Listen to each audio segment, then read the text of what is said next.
get it right, there's a huge prize. Michelle has it, and she's a very tough person, I know, so she'll only pay now if you get it right, right? That's so there's, for sure. picture tell you 1,000 words again. There's a reconstruction maybe of what a ring fort would have looked like back in the day. So ring forts in Ireland, we call them Rath, Lis, Doon, Tulloch, involved in loads of place names. The fashion of building ring forts, the majority are built in Ireland between the 5th and 10th century. So 1500 to 1000 years ago.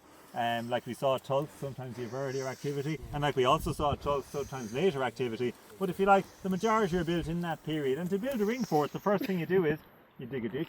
The upper pass from your ditch will give you material for your surrounding bank. Within that, you might have a farmhouse, an outhouse, cattle enclosure, causeway at entry. General average ring forts in Ireland tend to be between 25 and 30 metres. So you dig a ditch first, and then Well, you might as well use it as I say to go into your bank as well. So, see how it goes as well. It's common sense, really, isn't it? Because, I mean, why would you, as I say, it'll give you good material to make that as well. And there's no wood on that. There's no wood in that. Wood is stone and earth on the bank. If you like. Obviously, the dwellings inside it was made of wood, so we would have been that. But as I say, general ones about 25 to 30 metres and big enough for a single farm and family. So they're really a rural farmyard, a farmstead of the day. We mentioned Rathcroghan down here to our southwest. You can put new grange in it, but that's would be an exception. This is a ritual landscape. But your general average ring fort is 25 to 30 metres, single farm and family. And obviously with the passage of time, all these items and elements have worn away. We're left with the rings, ditches, forts dotted left, right and centre all over the country. Anyone any idea? I'll give you 3 guesses. How many ring forts surviving on the island of Ireland today? 25,000. No more than 1,000. How many did you say? 25. No more than 25, go on. 40,000. Yeah, you're pretty near enough to it there as well. So 48,500 ring forts. Civic stands roughly on the island of Ireland today recorded. That's a lot, isn't it? I don't have to explain to you though. Maybe a good contributory factor to that is the fairy forts, right? Would you damage a ring fort? I don't have to tell you why, because in Ireland we don't do it. Because every locality has a story. The man who knocked the ring fort, took the stones out of it, all the terrible things that happened to him and everything like that as well. And there's stories also. Human beings are superstitious. You get them, you're told them when you're young. We're scientists, everything like that, don't believe in anything like that as well, but not a hope would we do it. Not a chance as well. So in Ireland, no, 100% as well. You wouldn't damage a fairy fort as well. Just your God Almighty. Or you wouldn't cut a whitethorn, or you wouldn't or anything like that as well. Not a hope as well. And so it's ourselves, and particularly our farming population, we'd have to thank for minding keeping these massive amount of monuments for us. But of those 48,500 odd, over 50% or half of them have an entrance like Rathcroghan here that's facing out to the east. And probably the very best reason for that would be if you were building your homestead, you put it looking east because you take the first sun, first light in the morning. You live in Westport, I don't have to tell you where the wind usually comes from. It comes whipping in westerly off the Atlantic. And you can even see we've come around this side as well, and we've come out of the wind here. But what's interesting about Rathcroghan here, you could be driving down there to Westport at 1,000,000 miles an hour, like half a Dublin seems to be doing these few weeks. And you could look in there and go, that looks like a hell of a big ring fort or a big dwelling place. And of course in traditional folklore, this is Queen May's palace. John O'Donovan came here in the 19th century with the Ordnance Survey. He said Queen May was living in the centre of that, waited upon by her fairy attendants, so maybe that's so. But what we now know about it, even though that looks like it, this is not a ring fort at all. This is something completely different. Where Rathcroghan, and someone had mentioned it, I think you read it on the way up, where we might be different from some other places you might encounter is, as we can see, it's not excavated.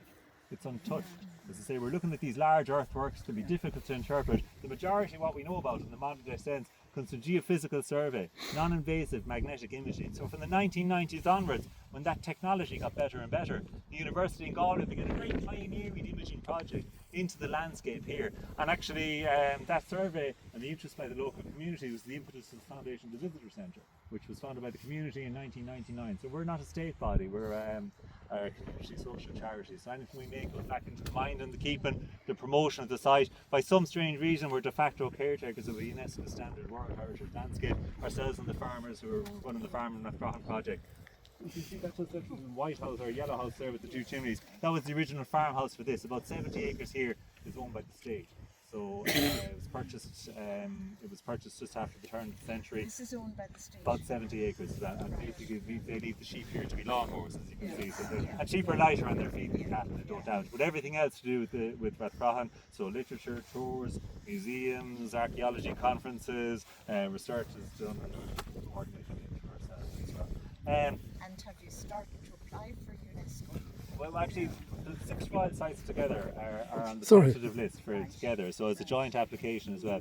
So you were accepted on the tentative list, and you sit on that for a number of years yet. We were on it before, but that whole thing was allowed to lapse. There's only 3 UNESCO sites in Ireland: the Skelligs, the Giant's Causeway, and Brunaboyna, and none in the west of Ireland. Isn't that amazing? So back onto the tentative list, the 6 Royal sites together, and the Coolera Peninsula, the Neolithic landscape of Sligo, which was the main one of the There are pro and cons on being on the UNESCO list. 100%, yeah, so without a doubt. Because as I say, we would actually have been at the stage. I came here 10 years ago where we were trying to get the glass in the car park up and the sign put up. So we're a long way from that. But I agree with you as well. I mean, you see places. Look at Venice and Barcelona and things like that, where things are just being destroyed. I think in mid-northwest Roscommon we'll be all right. But you're right, there's a balance. You have to be careful with that. And even we have issues. We see around at the cave, we've had massive issues, as I say, with people like burning things inside it, damaging it, destroying it. Most people are fine, but there is always an issue. But it can be an advantage too, though, the if you like, the quiet location, because we see Rathcroghan here as it's naturally about. Unspoiled as well. As I say, we like it minded a bit better, but we're always trying to do something about that, and that all helps by what you're doing as well. So it goes in the right direction. I completely agree with you. You have to be careful. We're certainly not there. If you come back and you see a big neon sign over the top and a monorail coming out from Tulsa, you know.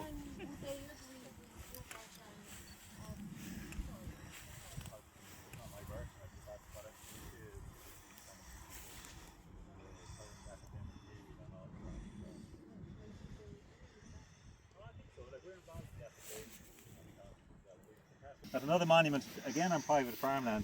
It's just over, see that white farmhouse there? It's just over the dip behind it here. Nothing I'm talking about is far from us. We're just in the middle, as I say, we're working farmland. At this monument called King Daithí's Mount. And this is a 6-foot tall sandstone pillar in the centre of a barrow burial. That excavation was done in 1981 by Professor John Modell of the University in Galway, and out of the surrounding banks of the barrow he got a large scatter of charcoal samples, radiocarbon dated into the last couple of centuries BC. So 2,200 years ago, right into the centre of the Iron Age. And what that does is it gives us definitive dating evidence for Iron Age activity directly here on the site as well. We date the other monuments as... That was for cooking or for metalwork? Well, depends, what you name it, whatever you want. Cooking, burning, feasting, maybe metalwork, you can't say.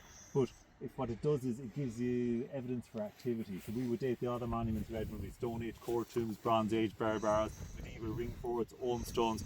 But there's Iron Age activity directly here. Is he the same as our Daithí born now?